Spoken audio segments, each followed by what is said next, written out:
Hello and welcome to the People Performance Podcast with me, Tracy Roberts. And today we are joined by a special guest. Jo Barnes, lovely to see you. Hi, Tracy. Hi. How are you? I'm good, thank you. Yes. Good. Well, we're really interested to hear all about the life and trials and tribulations of Jo Barnes today. And Kay. For the benefit of our viewers and our listeners, what do you do and how did you get there? Oh, right. So that's a big question. Yeah, that's a big opener. So I'm the managing director of a company called the Sewell Group, and we're headquartered in Hull, but work across the country now, actually. We have offices in Hull and just outside of Hull, but also in Nottingham, Leeds, Elland and Stockton, and we've just opened a very small space in Manchester as well. So we're expanding. And we do a lot of different things. We're a multidisciplinary business, and we cover property advisory and consultancy work, data intelligence, data mapping. We have property investments and development, construction, facilities management, and that's it. It's checking it out. Just yeah, so you've not missed anyone. Yeah, there is another side to our group actually that a guy called Patrick Sewell runs, and that's our Sewell on the Go retail forecourts, but I look after the estate side of the business. Great. And how long have you been there? 17 years. I've been the MD for 4, and before that I started a business within the group, a consultancy, our first consultancy business, doing property advice, mostly to public sector clients, but also to some private sector clients, and ran that business. I think it's about 13 years old now, that business.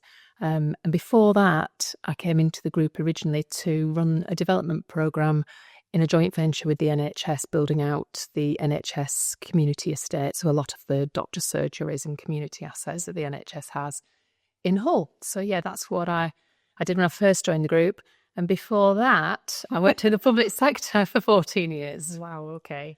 And then was that a culture shift for you, moving from one to the other, or did you take quite a lot of your knowledge and expertise across? Yeah, I mean, I didn't know an awful lot 17 years ago about the NHS, apart from as a user, obviously, but I knew about property development because that's what I'd done in the public sector. So for 14 years, I'd worked latterly in Hull as Economic Development Director at City Build, which was the regeneration company for the city. Yeah. Before that, I worked in Lancashire on town centre redevelopment. And before that, I was in Scotland working for Fife Council in the development of an ex-steel works area up in Scotland. So yeah, it was, and the culture shift. Well, was it a culture shift? Not as much as I thought, actually. In terms of the people we worked with and the kind of commitment, but we're a very purpose-driven organisation, Sewell Group, so that's probably why there wasn't that much of a culture shift. But it was liberating, actually, because I could actually get on and do things without necessarily having to go through lots of committees and boards. We just would decide to do things and we'd do them. So that was marvellous. And that happened. I did honestly feel, that's one of the first things I said, actually. I felt liberated. So it was fantastic. And like, I guess in terms of your trajectory all the way up to where you are now, is it something that you had in mind from the minute that you kind of joined that organisation and thought, I'd really like to progress? Or is it something that actually, just as you've kind of got more engaged and I guess got more expertise under your belt, that you've gone, I think I can do this? Yeah, no, I didn't join thinking I was going to be MD of the group. At the time, it was Paul Sewell, who is still the majority shareholder of the group. He was the guy in that position. I didn't think I was going to take his job. But actually, over the years and the way that we work very collaboratively.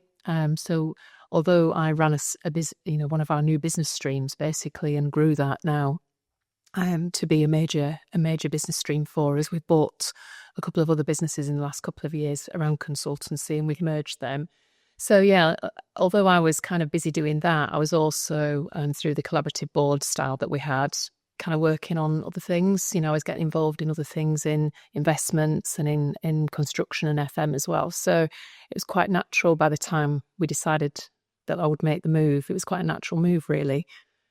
That was exciting, though. Sort of seeing things through from when you came in and left the public sector and went in there to suddenly realizing that the whole world, well, is on your shoulders essentially in an organization. So, did it feel exciting or did it feel scary in the beginning? It's been both, I would say. I think I've probably had every emotion you could possibly have in the last 17 years. It was exciting. There are times, I mean, when I first came into the group and I was running a program that somebody else had started, that was one thing. But when I started my own business in the group, that was a different experience again, because that did really feel as if, that the world was on your shoulders a little bit. And being a leader is a lonely place as well. And although I had colleagues that I worked with and, were very supportive, obviously at the end of the day, you're responsible for that business and you're responsible for the, I think about the number of mortgages and rents that we're paying, through people's wages. We're keeping people's families going. And that is a big pressure. And I've never wanted to be in a position where we would have to do anything that would put that at risk. So looking after the people that have joined us, because we've grown a lot in those 17 years as well. We tend to recruit and grow from within, but we've also brought a lot of new talent in. It's a big responsibility, and I certainly feel it. But I also feel the upside from when those individuals really shine and they really develop and they come on, and before you know it, they're advising you how to do things, and you think, this is brilliant. Actually, you can see people really come along on the journey. So yeah, it's ups and downs, more ups and downs. I can obviously I've done a lot of work with your team within your business, and I can definitely feel that from all of you. I think it feels like it's a very, I don't know, a particular culture there. And that's why I always joke with you and say, like, I will fight anyone in here to work with your team. I don't know, like, I guess maybe what I was interested in is your summary of your culture, because you've had to, I guess, part of that was created before you existed and kind of came into this role, but you've played a big part in the shift in the last 4 years, 5 years. Well, how would you, to someone on the outside, how would you describe your culture there? It's a tricky one, isn't it? And we have all the usual management speak, but our people, we recruit decent people that have got a good ethical core, is what I would say. So we tend to recruit people that care. They are bothered. They do care. We have a saying in the group of do the right thing, and and we sort of say to people, ask for forgiveness, not for permission. So if you're in a situation with a customer or a member of staff or a supplier, do what feels right. And then, and I always get shouted at for this, but then go back and tell your manager what you've done. Yeah. Because if you felt it was the right thing to do, to look after them and to do something right in that moment, whether it was, a customer wasn't entirely 100% happy and we could do something to make it special for them, whether it was a supplier needed some support or help, whatever it was, do the right thing, and you'll never be castigated for that in the Sewell Group. You'll always be promoted and praised and supported, even when, and we've had quite a few instances of these over the years, you kind of go, yeah, that's brilliant, and then you think, God, how much is that going to cost? Well, that's what called failing well, isn't it? And but there's something about it is something about and that care extends to colleagues. What's been interesting is, as we've changed to an employee-owned organisation over the past couple of years, it's been an interesting journey. We didn't think we'd see a major shift in people's behaviour, and we haven't, it's fair to say. But there are some subtle signs of things changing ever so slightly, I would say. The one thing you've got to watch with an organisation that cares a lot about its people is that we don't go too soft. And that we keep this performance element right. And so although we do care heavily and we care a lot about our customers and our people, we still have to do well and we still have to perform. And, that is, sometimes we get the balance wrong and we go too far one way, and we have to just remind people that we do also have to make some money, or we can't afford to keep everybody employed, and we can't grow when we can't invest. So, a balancing act, isn't it? It is. companies often feel like it kind of moves in one direction or the other depending on how the business is performing. When you're doing well, do you kind of have a little bit more support, vice versa? But for you guys, you tend to have that balance just right. People are very clear on what's expected of them, and I've definitely experienced that when I've came and spoke to people. Is it the business plans they do every year? Yeah, they do. There's personal business plans, and we don't make any apologies. Actually, I mean, everybody has them. Every quarter we're appraising them, and that's from the most junior to the most senior. I appraise all the chief execs and MDs of our different businesses, and we have very fair and frank feedback, and not everybody can cope with it, and not everybody likes it, because it always amazes me when we have new people that join us. I can kind of expect it from younger people, but when we have older people that join us and they've never been appraised and they're in their 40s or 50s, and you think, how is that even possible that nobody's ever given you feedback? And it's probably held them back massively, because I found it tough coming from the public sector to get used to the level of feedback that we gave, because it's pretty brutal at times. But actually, it's made me much better at my job, much better.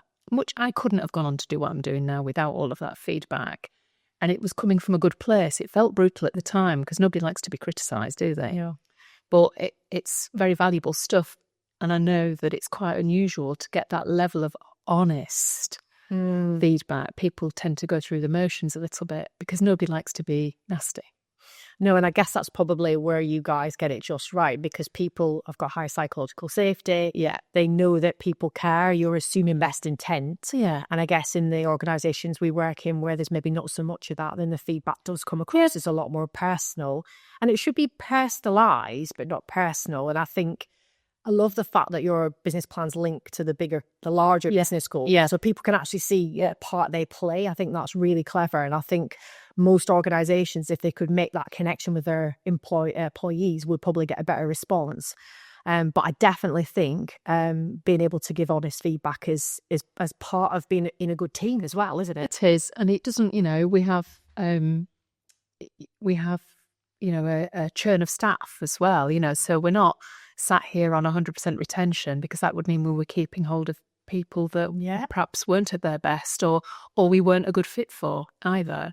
I always think if you're somewhere between 85 and 90, you've probably nailed it. It means that people are moving on naturally. It means that people are moving on because they're encouraged to. Yeah. It means that people are moving on because there's no progression for them in the organisation as well. We lose some good people sometimes because we haven't got enough opportunities for everybody all at the same time, and timing can be tricky.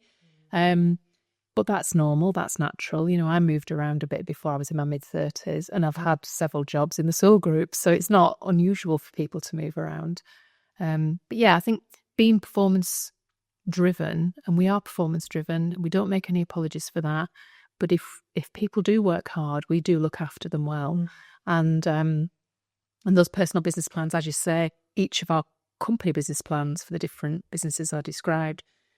Every element is covered amongst the whole team across their personal business plans. I mean, it's a bit of an administrative kind of, I can imagine, headache at the end of the previous year, start of the new year. But we always get it nailed, and then we do a big convention where we just remind people what we're all here for, what we're doing, who's doing what our expectations are. And like I say, we do these town halls every quarter, as well as personal appraisals as well. So there's a visibility element there as well. And I guess what always stands out to me is that you guys are always in conversations with people in the organisation, whether it is an official kind of session around let's business plan, let's talk about EMs, or clarity around what's happening in the business.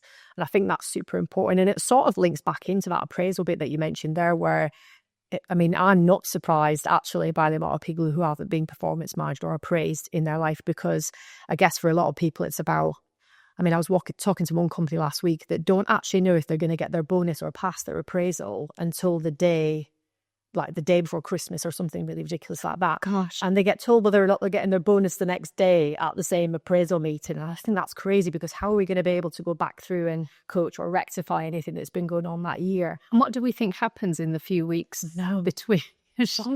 People aren't at their best, are they? No. You've got to get And there is a link between visibility of leadership and people feeling, psychologically safe and able to kind of be connected to the bigger goals.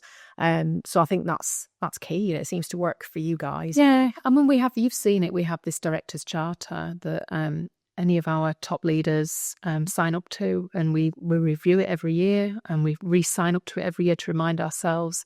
And that, that has some of our kind of key elements in there that we would expect every leader in our business to display. So, the whole management by walkabout, leaders are present, they are seen, they are visible, they are accessible.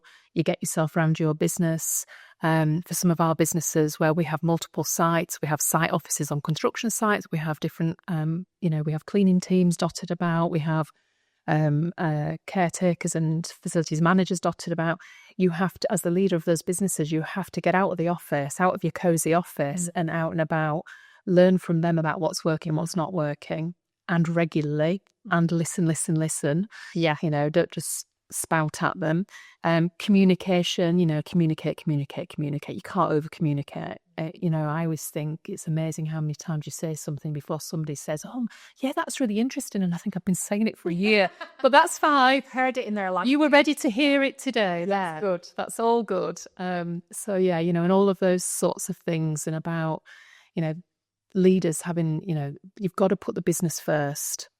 And we expect our leaders to put the business first, not themselves, not anybody else. You've got to put the business first before anything else. If we look after it, put your own oxygen mask on as a business. Of course, yeah. Look after the business and everything else will be okay. Because sometimes you do have these dilemmas where you're trying to work out, I've got so many stakeholders here, what do I do? It's tough, isn't it? But yeah, so we signed to this director's charter. It's very long-winded. I won't go through it all. But it's very good. I should. Yeah. Yeah, but it does. We connect with it. It focuses the mind. Every 12 months, we remind them, so this is what we signed up to. We all agreed. Anything we want to change. And I guess what's interesting about that is that every year things are shifting, and you'll be in flow or drudgery in whatever period, and then it looks different depending on where you're sat right now. So I guess it gives you an opportunity to think, I need to reconnect with this. And as my state of mind allowed me to be my best self within this charter recently. And I guess that level of honesty between you guys as senior leaders as well, that's important. But it's not just about being honest with the team, it's about you guys, right? It is. And, when you've had a good year, you also know when you've had a pretty shocking year. Absolutely. And it might be that on the surface, everything's been fine, everything's got done. And everybody else sort of, we had something recently. I think it was last year, Tracy, with you, and you'd said something about, do you feel you're at your best self? And you've asked people to score themselves. And I think I said something like 40% or something like that. And the rest of the team was shocked. I'm like, but I don't feel I've been absolutely knocking it out of the park. I feel like I've been doing my job, but have I been knocking it out of the park? I don't think so. And why? Well, I'd had a few things going on that meant that perhaps I had focus elsewhere. And the job was getting done. Probably external parties couldn't see it. Some of the team were like, well, I think you're just saying that to provoke a reaction because we think you're doing great. Well, yes, but I don't feel like I'm as myself. Yeah.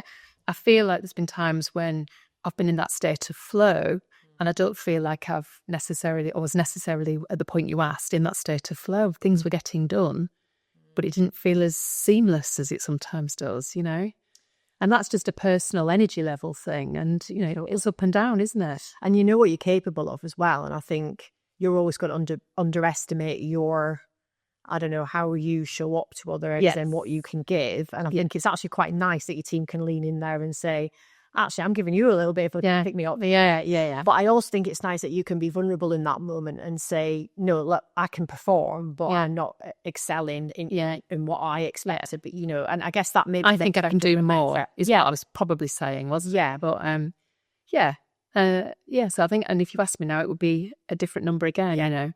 A higher number, don't worry. Good. Which is us 11%. 110% today. But I think, I hate that expression. I don't know why I hate it so much, but I really do. I think it's because I came from sport and it's like, you can't do that.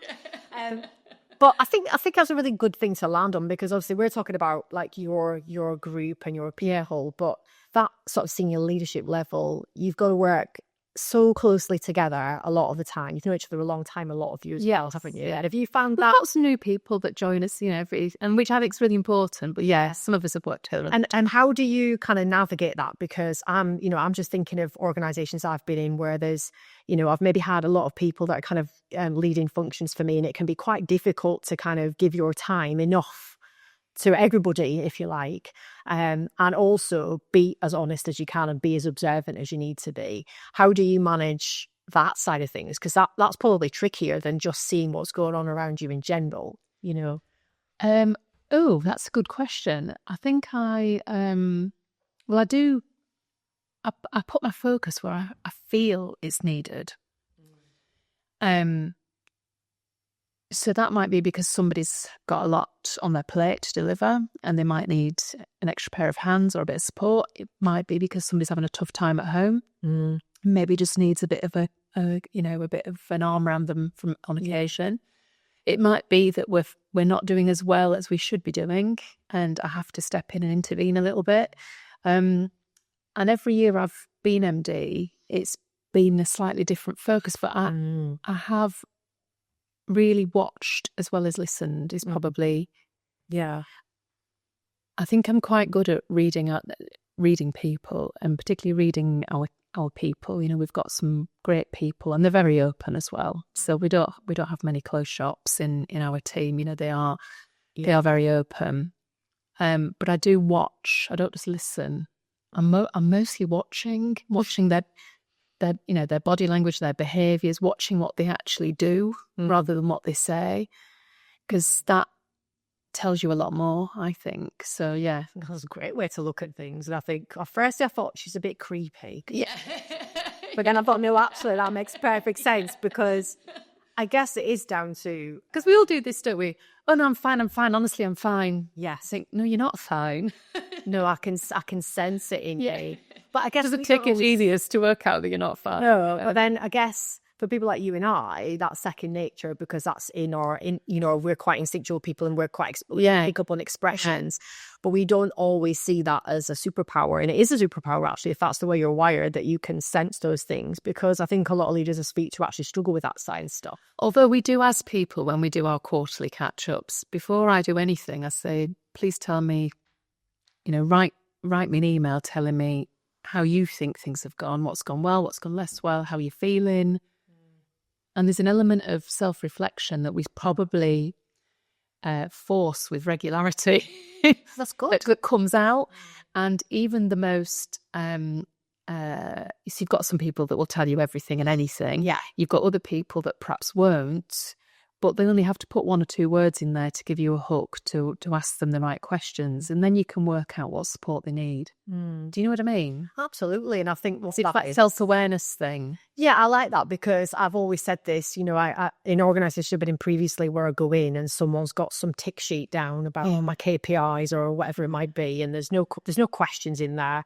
And for people who are curious like you and I, they'll go in and they'll probably write questions between it to go, right, how do I get to this point by asking these questions? For other people, just go down the tick sheet, and then actually when you leave, you feel like you've been transmitted to, so you don't feel like you've really told that person how you've been feeling, or you don't necessarily want to share why you've been struggling, or why you've had a great time. You don't have that experience, do you? Yeah, and it's a transferable stuff, isn't it? So like, I always think our business leaders have written their own business plan for the company. They've then written their own personal business plan. They've then overseen the writing of all the other business plans.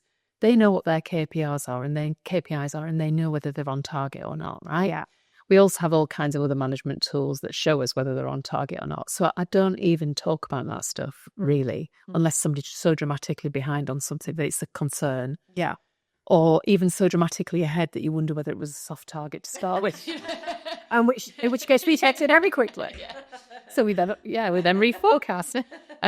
But it's the conversation you have about the learning that's important, because there'll also be stuff that they can help their colleagues with because of how they've done something or faced a problem, or and that might be personal or it might be professional. And so it's that stuff I'm interested in, because like I say, it's lonely being a leader. So if there is actually somebody whose job it is to put the hand out and give you a hand, or put an arm around you and say, look, you're doing great, just keep going. It's okay, this happened to me, you'll feel like this, some days are really awful, some days are fantastic, this is normal. Don't feel that you're completely isolated, because you're not, because we're part of a group, we're part of a gang, we're a team. If you've hired good people who take responsibility and accountability seriously, then they will feel it, because that's they'll feel it. It's the nature of it. And if they've got the right environment, they'll therefore then be vulnerable as well, and be able, if they see vulnerability from you guys, they're definitely going to think, right, well, I should be vulnerable, and that's acceptable. And I think that's testament to culture, that, because in a lot of organizations that just does not exist. There's a lot of conversations not happening, and then therefore people aren't growing and being coached, as you said. So I guess maybe my last question on that is, what is like your indicator of success in your culture? So if I was to just say to you, what's the one thing that tells you right now you're getting it right? Is it your percentage of turnover, or is it? Oh, that's irrelevant. Is it just a feeling? It is, and this is not going to be very helpful, is it? I know that, but it is a bit of a vibe, and it's the way it's when I always think it's not when the business leaders tell me something, it's when I'm out and about, because I get around all the sites and stuff from the different offices as well, and you hear about how they've approached a problem with a customer, or how and turned it into an opportunity to support them, or how they've supported a member of the team who's having a tough time of it for one reason or another, and it's that, and also this feeling of people are at it, they're working hard. You can tell when you go into an office whether people are at it or not. Oh yeah, into a building site, you can tell, and it's you don't have to look at the figures. The figures just reinforce what you've just seen. In my view, if you walk on into an office and you think, oh, it's not a lot going on, and which makes it really hard as well when you've got hybrid working, because I've got a bunch of people that are working from home more, and a lot of our staff can't, because they're, a gas engineer that's true, or a cleaner, and they have to be, or they're project managing a building site, they have to be physically there. But yeah, you from the volume of work, the sales, the vibe in the office or the site, whether people are on it. And it's that combination of being on it plus caring about their fellow team members, and bothering enough to we do this thing where we look at examples of great customer service. We had a chap called Jeff Ram came to speak to us last year, and the focus on our customers has been forever. It's been well before I joined. But Jeff Ram talked to us about thinking about our customers as celebrities. He was brilliant, honestly. If you've not seen him speak, he's worth every penny to see him speak. He's brilliant.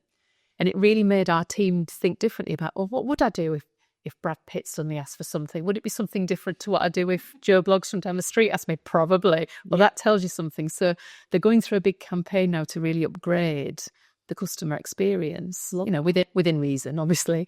We've still got to do things in an affordable way, but a lot of it is about attention, it's about communication. It's not things that cost any money, we know this. So when they tell me more and more examples of that, and they show me stuff they've done, I think, oh, that's brilliant. Yeah, that's when you're proud to work here, isn't it? Yeah, because they're fully engaged, they want to make it better. And I think that probably leads on to what you just mentioned a little while ago around employee ownership, because I'm interested in that transition, because I know I came in to do some sessions quite early on in the journey, and I remember having some discussions and deliberating, what's changed for you as an individual, and half the room were kind of like, well, nothing, I'm still cracking on and working hard, I still love my job, and the other half were like, no, it does make me see things differently, because actually it's my responsibility, and it always was your responsibility, but they now really feel connected to that. What have you seen shift, or what are you seeing shifting? Because it really sounds like it's a wise move given your culture as well. Well, we it was Paul wanted to go down this route. He looked at a number of different he's been thinking about succession and what happens if he's not in the business anymore. Paul's in his 70s now, and he's just been preparing for the future, basically. But he's always had this thing that people that own the business should work in the business. It doesn't like the idea of external shareholders that just rock up for a shareholder meeting to collect their money and have no real interest in what goes on. He's always felt the same. when he joined the business, all those years ago, he came in and worked alongside Dennis Sewell, and then he got 25% shares eventually. And when he got his 25%, he felt like he owned the business. And I must admit, I know exactly what he means, because when I started my business called Shared Agenda, we've now merged it with another business to grow it nationally, although the team tell me it's globally, not nationally.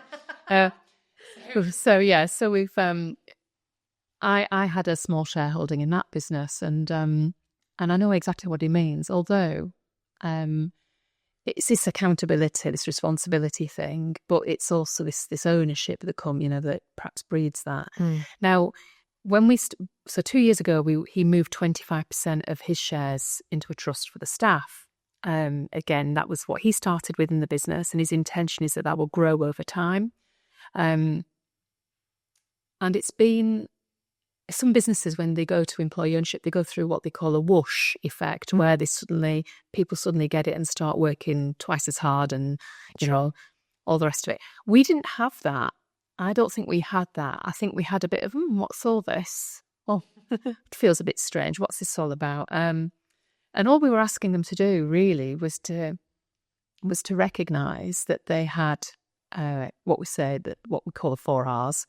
They had rights and rewards now that perhaps didn't have before, but they also have risks and responsibilities that they perhaps didn't have before. And we're trying to get the whole team, so in the estate side of the business, that's the part of the business that's gone part employee owned. The retail side of the business hasn't, because Patrick's a lot younger than Paul. He owns the majority of that business. But, if on the estate side, we've got 297 people today, I think. I only know because I was corrected last week when I said 294. So, do there 3 people walking in the office to say, "What about us?" Well, it goes up and down, doesn't it? But so we have 297 people, and they are all business owners. It's not a direct share model; it's an indirect share model. And over time, the trust on their behalf will own more shares. So, you have a responsibility to think like a business owner, not just to think like an employee. You get rewarded in your package for that. You get salary, you get a bonus potentially as well. You get all sorts of other bits and pieces, benefits and things. But the one thing that the ownership gives you is a stake as a business owner, which means, even if we make money one year, we may not pay it out because we might be investing the following year. As a co-owner in our business, though, we paid our first profit share out to the staff, which is the equivalent of a dividend. We paid the first profit share out last summer. And, we'd like to be in a position to keep paying out, but we don't know whether we could or not. And in fact, it was really interesting. We have a council now, an employee council, and one of the observers to the council asked me a question and said, could we not just agree a minimum that we pay out? And I said, no, I'm afraid we can't, because the answer might be a big fat 0 if we are in investing mode or we're losing money, because that's acting like a business owner, isn't it? You get your package anyway, you get your remuneration package anyway. This is different to that. If we can, we'd love to share the profit, but if there is no profit to share or we need to reinvest it, that's the decision that we'll be making. So it is driving people to be less wasteful, I would say.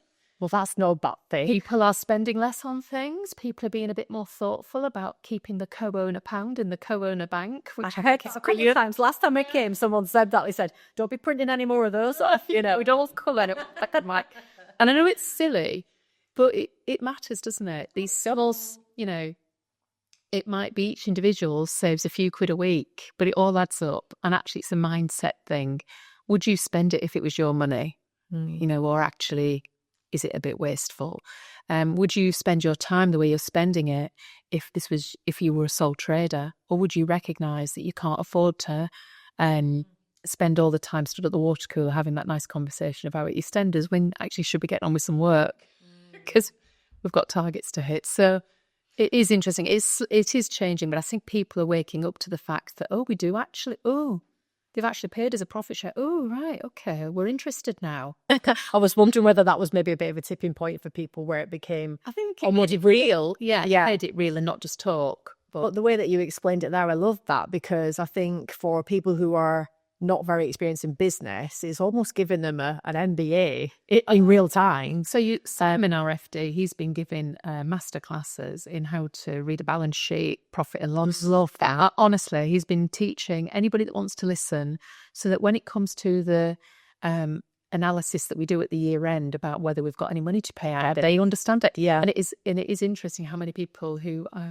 would never have thought would be interested, suddenly interested in numbers. It's very funny. I was just thinking that. I was thinking how brilliant is that? Because a lot of us go through, and I mean, I've only really worked in 2 businesses where I've not been led by the narrative of central office, if you like, and you've got a P&L that's part of, I don't know, in some companies, 50 P&Ls, and you're just one small piece, so you control this piece and you don't have any say on the big picture. So I'm just thinking, like, for a lot of people going into organisations, going up through leadership, I've had leaders come for a job with me who've never had a P&L or never had that experience. They've managed for years. Yeah, just like they've never a budget. Yeah, they've never had anything to really go on. So the experience that some of the guys you've got in your company are going to have is they're just going to get all that knowledge. They're not just growth. So, they see the full. Okay. So we have our monthly financial reports for the group and for all the different businesses, and they're open. Anybody wants to see them can see them. They'll see what's up, what's down. They'll see the detail of sales. They'll see cash collection. They'll see it all. But we've always done that, and we're doing it all transparency, isn't it? Yeah, we're doing it more because we do it. It's now we give it to the council and it's there. But we always used to do it at least twice a year. We'd go through detail of the breakdown of numbers, but now we do it a lot more. So it's giving people in a timely way information they can do something with. Yeah. So they can see, all right, no, we need to get sales up, or I need to get that work out the door faster. I'm taking too long. Sure. I love that. And it's accountability. But I was also thinking, how could it positively affect you guys in terms of innovation? Are people more likely now to think, I need to think of another way to do this, or I've got a great idea and I actually do want to go and sit in front of someone and discuss it with them? Yeah. I wonder if there will be a correlation. We're having those things. Yeah. So there's, I know a lot of businesses are going through this whole AI sort of, the impact of AI, good, bad, evil, and whatever. And it is interesting, I'm seeing it particularly with the under 30s that are trying to find ways for us to cut out the repetitive work. We have people that understand this stuff in the business now with our data intelligence team. So that people are coming up with all sorts of ideas that cut out the repetitive, monotonous, leaving more time for thinking. Yes. And I guess appraisal and assessment of the facts once you've established the facts, rather than just in collection of the facts. So there's a lot of things going on like that. And we have targets in our business plans for, efficiencies and all that kind of stuff. So, yeah, and a lot of that will be through innovation in different approaches to how we approach things, really. But so one thing that you've definitely become acclimatized to from your story so far is change. Yeah. Yeah. You're good at change, right? I like change, yeah. I don't like monotony. No. And do you think that's part of the reason that you kind of are so happy in your role and enjoying your job so much, is that actually waking up and every day's a little bit different? Yeah. It's actually a good thing for you. Yeah, variety is great for me. I love variety. I love freedom. I don't like being told what to do. So I would have never guessed that. But equally, I don't like micromanaging other people either. I think I had it done to me a few times when I was a lot younger, and I found it the biggest turn off for good attitude that you could possibly have. And I just think if you get into the point where you're being micromanaged, it's time to leave.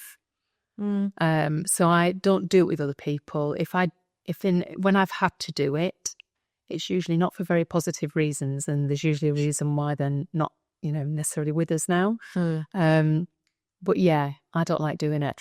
I like the freedom. I like the variety. I'm good with change. You've just got to watch that you don't try and change things too often, too much for people. I don't like change for change's sake. So I find internal restructures and all that stuff quite tedious and a bit distracting.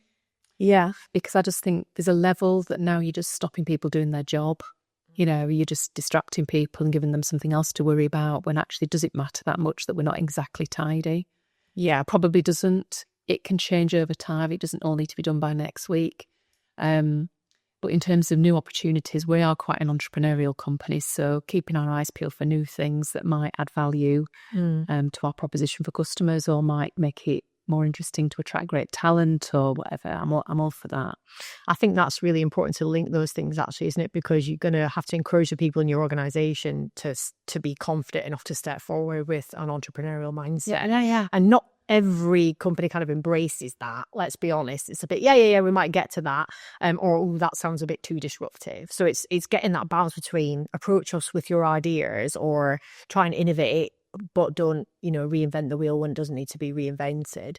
But I guess the other side of that is that as environments move and shift and morph, you want people to be able to think for themselves a little bit. As you said in the beginning, it's like an empowerment element, isn't it? It also means that you don't have to be stepping in all the time to make the big decisions. Well, if you do, it's not your culture, is it, to be that way? Because the culture should be how everybody behaves when you're not there.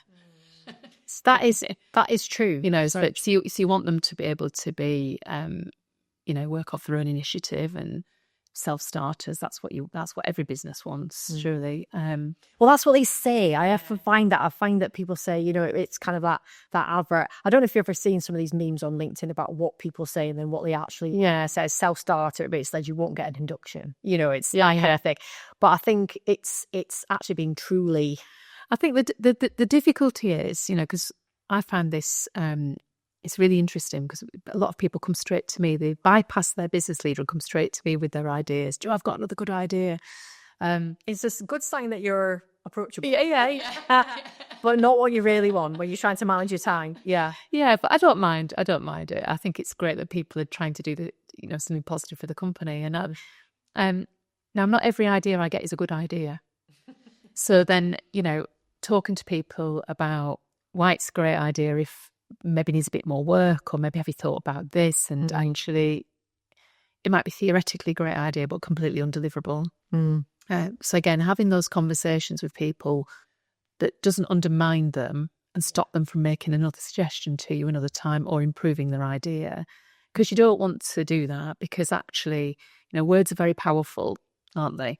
And if you're told, oh, what have you come to me with this for, whatever it is, that could completely stop that person from ever suggesting anything remotely interesting ever again. And the best idea that the company was ever going to have might be number 4 on their list and they haven't got to it yet. Agreed, yeah. And also then, but there are some people built that way. If they're built my way, they'd be saying, I'll show you. And they'll go and work it up and make it an absolute, banger or an epic failure, one or the other. But they will be determined.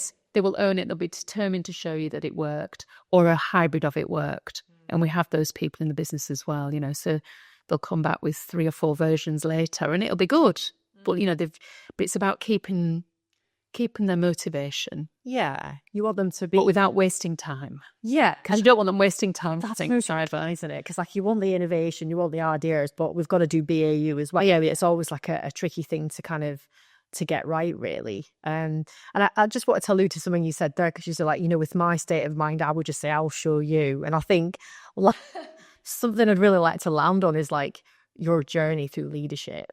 And as a female leader, and a good example for a lot of people, I would definitely say, for a lot, not for everybody. And what's that road been like for you? Would you say it's been, if you could kind of summarize it in a couple of words? I think for some people the words are quite interesting in terms of how they'd explain it.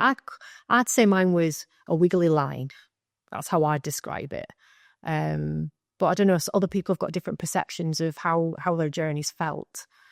I've felt that, it's funny because I don't feel like this now, but I felt for a long time, and I don't know if this was because of my background or because of the people I worked with, and I'm talking public sector as well as private sector. or the industry I worked in, which, let's be honest, property is mostly men. Yeah. It is. And I like working with men. I've always liked working with men, but I do find that working completely with men is hard work, because I think it's just, you are other than if you're just completely with men. But also, the social side of it is dampened down. If it's completely with women, I find that hard work, because I think it becomes much more emotional in some ways. And I think it's great to have a balance, because then you get the best of both. And then you get you get this merging of skills and qualities and behaviours that actually leads to a really nice place to work. So I always think it's about a balance, and I don't think I think anywhere that's, it's the same probably with diversity in some ways. Anything that's mostly just one thing is probably going to be a bit limited, and you don't get the different points of view and aspects and challenge that you get from a more, mixed age range, gender, whatever. You get I get all sorts of random ideas from some of the young people, and I think, why are you thinking that? And it triggers you at first. Think, God, that's such a stupid idea, and then you think, actually, they've got a really good point. When I actually just pause and reflect on it, and you probably do have a 5-generational workplace. Yeah, so there is, don't you? Yeah. We have trainees joining us at 16, 17. We have work experience at school age, and we have people that work with us until they're 70. So, and I don't think we've got anybody currently older than 70, but you certainly have people around that age. That's a wide range, though, and you've definitely Pots and Pauls, obviously. Yeah. Pauls. Let's not forget the name, man. But I guess it's a good thing that you point out there. That's for some of us, we've not known any different, apart from to be like the only one females in the organisation. So it felt like a battle. It did feel like a bit of a battle, probably for the first 20 years, which is a long time. Yeah. It felt like I had to always be, and again, this is probably because I wasn't, I was essentially, and let's be honest, you're competing against other people, aren't you? Unless you do your own thing, but then you're competing against a market. But I was competing against other people, and it did feel a little bit like a battle, where I had to work longer hours, I had to work harder, right? I had 2 small children, and I wasn't almost, when I'm just thinking pre-Sewell days, because when I came to Sewell, that's the one thing that did change, actually, that when I moved from, and times were changing as well. I was in my mid-30s with 2 young boys, so 2008, so they would have been 6 and 4. And I had more freedom to do school run once a week, backwards and forwards, which I'd never had. I'd always had to rely on childcare and all of that. So I felt it was a bit of a battle.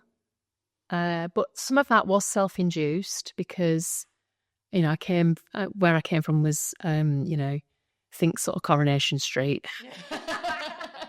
So I've obviously had this kind of, I'm only going to get on under my own steam. I did it through going to university and getting on and getting some good breaks with some good bosses. And once people believe in you, it's a lot easier, isn't it? And I think that was fine for me, but I was very aware that, particularly in property, a lot of the people that I was working with didn't come from backgrounds like that. So you always have this kind of I'm a good enough kind of chip. Northern chip on your shoulder. I will say northern greasy chip on my shoulder. But yeah, I think but then things have changed a bit. And I think as I've got older as well, I pause and reflect a bit more and wonder about how much of that is my bias about some of the people I've worked with, not just their bias about me. It's a good take. I'm being kind. I'm choosing to be kind about this, because I can see that equally my judgment about, reflecting on some of the people I've dealt with who I didn't particularly care for along the way. Not people within the group or within the employees I work with, but other people that I came across in business. That's partly me as much as them, I think. So, I've kind of got a bit more, just pause and reflect a bit before rushing to judgment. And it's always easier to say, isn't it, once you get the job that you want, that you feel a bit more relaxed about it. But yeah, I don't know. It's not been straightforward. I mean, my actually, the kind of progression's been fairly straightforward. and fairly timely. Every time I wanted to move or get another step up the ladder, I've got it. But I've always had that kind of feeling that I've had to properly graft, which I've always got a lot of time for people that have a really good work ethic and work hard, even if, they haven't got the right qualifications, even if they need a bit of support to get those qualifications. We put all sorts of people through kind of tertiary education because actually we recruited them for their attitude and their cultural fit, not their skills, and we train them on skills. I think that's such a good way to look at it because so many organisations still have it the wrong way around, don't they? And even their recruitment processes and assessment kind of criteria and stuff basically takes people out of the equation. And one of the things that myself and Bernice were talking about this morning on a podcast was around, just from the female perspective, there's all the studies that show that a female will look at a job description and look down the list and go, right, I've got 4 of those, but the other 6, I'm not sure. And they'll go, I won't apply. And then a guy will go, no, I'll apply, Give it a go? Yeah, I'll give it a go. And you think, is there a little bit of it, in, as you said, that some of it's down to personality? Social conditioning as well, of course. Yeah. I'm a child of the 70s, so 70s and 80s were my kind of, when I was at school and growing up. I went to university in 1990. So you are socially conditioned as well, aren't you? Of course, yeah. And it's that whole thing about, you're not really allowed to be forceful. You're called aggressive. You're not really allowed to be driven. You're called overly ambitious. Yeah. And it's the language that's used, which, and worse. I definitely experienced that. But the language that's used can be a real obstacle, So I would go home thinking, because I'd say, I don't care what they say, but then I would think, but why me being driven is a bad thing. But the guy sat next to me, he's allowed to be. That's normal for him. Yeah. But it's almost like calling you not a woman. They're calling you something else than a woman, because women aren't supposed to be overly ambitious and aggressive. And he would be a great strategist. You would be called a manipulator. Yes. That's a really good and actually it's very hurtful when actually you think you're a great strategist, but you don't want to necessarily think. There's a negative side to the language, isn't it? So I think that's the thing for me. Language is a really big thing, and I don't think we put as much thought into it. And I like the way you've linked that with, as something like gender diversity or even just any diversity, because the language matters, and we massively need to look at that hugely. And I think, thinking of people who are coming up, I mean, one of the questions I was going to ask was, did you have people to look up to? So did you have female role models or people that you kind of aspire to be, or did you create your own aspiration? No, I did have some. I had male and female role models, really. I've had mostly brilliant bosses. I had one that wasn't so brilliant, but I've had mostly brilliant bosses. Podcasting. No, well, I'm not going to talk about that. That will go with me to my grave, unfortunately. But yeah, I had a brilliant boss in my 20s. At school, I had a brilliant couple of teachers who really encouraged me to believe that I was bright enough to go on and study. And I had I feel like I'm this is the repeat behaviour now, because I did a Yorkshire Post interview last year, and I name dropped a professor at university who taught me urban economics. Now, I did economics at university. I hate anything theoretical, but I did an applied subject called urban economics. And Dr. Ian Stone, or was eventually Professor Ian Stone, really got me interested in the real life application of economics and how it can change people's lives, right? And I said this in an article. Well, blimmin' heck, he only wrote to me the other week. No, and he's went it past him on this article. He's just retiring now. I mean, it is funny, isn't it? How I thought he's just retired. He was in his late 60s now, and he was like, he was blown away, because nobody ever tells the teacher they've had a massive impact on your career. Well, you never do him again. No, you don't. So so I'm now in correspondence, and I'm going to go meet you for a coffee at some point when I'm in Manchester. Yeah. But anyway, that's beside the point. But I had a brilliant boss in my 20s who threw me in at the deep end, a lady called Janet, and she was fantastic. And she just used to throw me into any situation, say, you've got it, you're fine. And honestly, I felt like I thought she was put me under too much pressure. And I used to moan and to my friends, oh my God, she's got me doing this. It was the best thing she could have done, because after that period with her, I thought I could change the world. She was amazing. She just threw me in and said, you've got it. And she was right, of course. It was all in here. It's getting that balance, isn't it, of being that.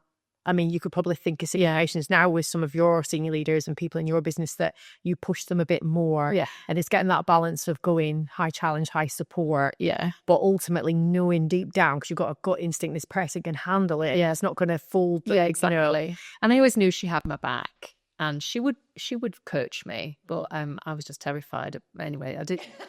And then when I started working with Paul, he was a brilliant supporter, really. I mean, the first couple of years he did a lot of coaching, but he just pops up when I need him now. And it's brilliant. He's not somebody who's on my shoulder all the time. He knows I'll ask him if I need support, and I do ask him if I'm struggling with something, just to get another perspective on it. But he was great. He made it his mission to educate me in the ways of business, because I've been in the public sector. Yeah. And honestly, the stuff he taught me those first couple of years, brilliant, gold dust. It's like an MBA. Well, exactly. It's by stealth. Yeah, I was going to say, and it sounds like there's so much education going on over there. And I think for me, it's just showing the power of caring, as you said, because the leadership legacies that you've just explained there have had a profound impact on you. And I don't think enough people actually sit and think about that. They probably are too kind of ingrained in running the business and doing the BAU stuff to actually think about what legacy you're going to leave behind. And it probably does sound a little bit far out for some people, doesn't it? But I would certainly much rather be in a position like your professor is, or Janet is, by going, I genuinely didn't realise. But I think one of the things that's important is you guys are readily there to be mentors and supporters in your organisation. And I think more organisations should think like that and think, actually, how do we create this mentorship in here? How can people look up but also side to side? And I think peer-to-peer, but you don't think it's great, isn't it? I think it's something about human behaviour is really weird. People are very protective of their own action, aren't they? They are. And I think it's, I always say to people when they get into that headspace, because, it's not necessarily easy to coach somebody to do your job, is it? Really? Because well, what about my job? Well, my job is about coaching everybody so that we've got options when it comes to me leaving at whatever point that is. We've got options. We've got a choice. We've got a choice of, succession planning. And whatever happens in the meantime, we'll be fine. And for them, I always say, well, you're never going to develop in your career unless you coach the next generation, because you can't go anywhere, because we're going to need you still doing what you're doing now in 10 years unless you coach the next generation. Oh, yeah, penny drops. I might invest some time. But we've got some people who are just naturals at it, and others that have had a bit of training support. And I think it's important to get the right person as well, because it's not everybody's great at it. No. And I think that's one of the things we do see in organisations. People just get put together because of rules, or, because you're the only female leader or whatever it might be. Oh, I hate that. I know. And this is something, and sometimes you do need to go outside the organisation as well, don't you? And I think some people in the organisation can get quite precious about that. But for me, it's about finding the right person to give you what you're going to need to grow. Yeah. I think your mentors really should be outside the organisation. I mean, we do a mentoring program where people that are in different businesses help each other, but I do believe that, your best interests are what a mentor needs to think about, and that may or may not be in line with the business. I agree. So it's not always the right thing to say, well, you have to be mentored by somebody in our business, because actually, they may have more potential than we could ever satisfy.